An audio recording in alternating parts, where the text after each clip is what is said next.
We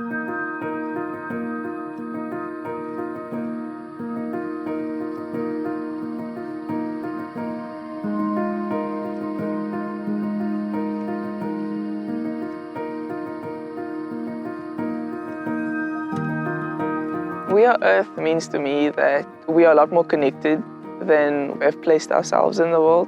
We live, we breathe, we grow.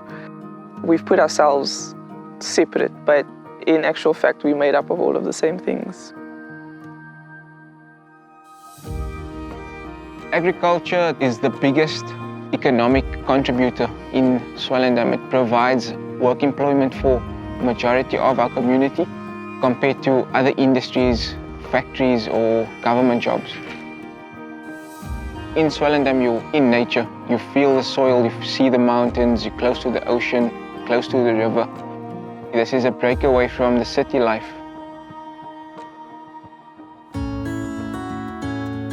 The reason why we're here with a group of students is that we are busy with the Design and Ecology module, which is part of the Design Bricks project. It's a partnership between 3 universities, CPUT, Aho in Oslo, and Hunan University in China. Our task is to develop a teaching module around design and ecology, as we've called it. The main focus there is an immersive learning experience for students to understand where design fits within a more sustainable approach and methodology. It's very different from what we normally used to. Normally, our in-field research is going on the internet and just looking for references that way. But going out and actually finding the reference and seeing the thing that we're working towards, it's quite different and interesting. It's very important for young design students to learn how to problematize, is a term that we use, to really understand the problem and then to develop conceptual proposals that can then be taken forward by, in this instance, the municipality here in Swellendam. My role here for this week is try to engage with the students, understand design thinking, and also gauge where we could co-opt anything that's coming out from this week in terms of a proposal where we can investigate and actually design something together. We physically at the moment don't have any content or material to create awareness. Environmental management is fairly young and new in our municipality, and I've seen this as a great opportunity where we can use experts, young designers, use their skills to help us as a municipality. So we're using biomimicry as a methodology and an approach and systems thinking really to grapple with the challenges in the situation and the particular context. And we're looking at 5 sectors, which include schools, hospital, big business, big oil business, canola oil business, community action project is one of them as well. And we're looking at these different sectors, these 5 different sectors, quite closely to see how they are tackling the issue of organic waste management within their particular context. Biomimicry is a way of trying to get the students to look to nature for some of the possible ideas, conceptual, creative ideas, and possible solutions. So it's a very careful process. The methodology has kind of 2 directions that you can go in.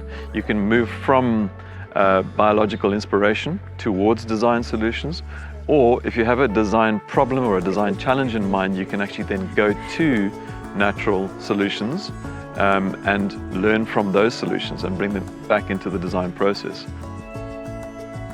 What we're trying to achieve by being blindfolded and experiencing the world around us is to rely less on what we know and just really engage with what's in front of us, use our other senses.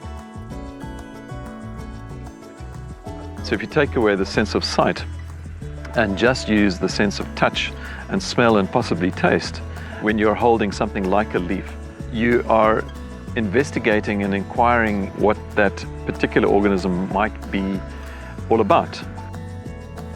The young designers are coming in with the outside lens and seeing things from a different perspective, it's easier for them to identify the gaps and possibly provide a proposal or solution to help all these businesses within our town.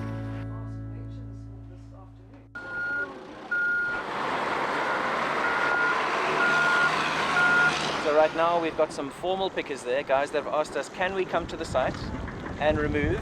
So we bring in about 1,000 tons a month total. About half of that is organic, which goes over there. About 20% is builder's rubble, and the rest is general waste. And of the general waste, they're taking out about 15 to 20% of the general waste as recycled material. It's not the best solution to take out recycling at the dump site, it's the worst solution. But while we're educating the public to recycle and to take it seriously, we're doing this until we get to a point that it happens at the house. What I've learned is that we forget about nature. You know, there's a lot going on that we do, but we don't really think of the consequences. When I go back home, I will think more about where's the scan actually going to go, and now I know. Going back to the dump and like seeing kids playing in a lot of the trash, the general waste, that's obviously all packaging, and seeing that, knowing that I've been working on it for so many years, it's very humbling and eye-opening. And I feel like we can do better. In past, it was a linear system where we have got this whole earth, it's abundant, we can carry on forever. We can consume. We figured out that's not going to happen. So now we need to create closed loop systems where we need to have the ethical awareness that we need to take care of our own stuff. We do recycle, but they all put that together at once, which we learned now isn't probably the best idea because they want to be sorted. We have a compost bin, but we just throw anything in there, so it's probably not working. When I get home, I can probably teach what I learned here to my family so we can better use the compost. My name's Andrew. I'm a horticulturalist, is what I studied. I got sort of bitten by this whole permaculture bug about 25 years ago. The whole idea behind it is that it's truly sustainable.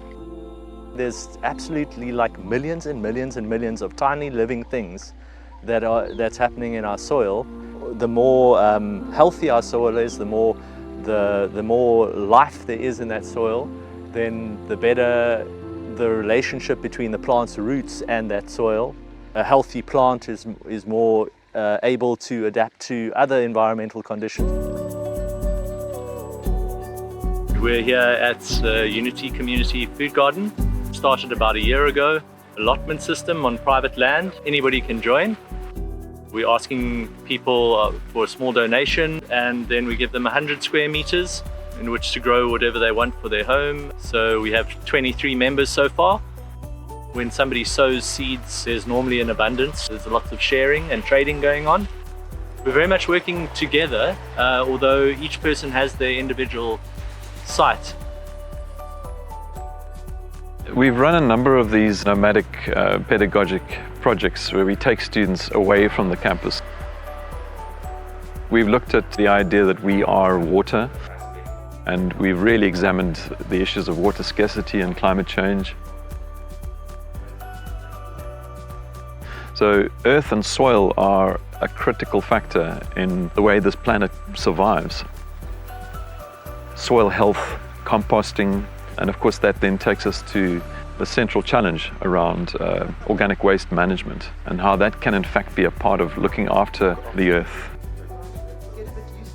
Design as a whole, I know it's very cliche, but it can change the world because it changes the way we view things.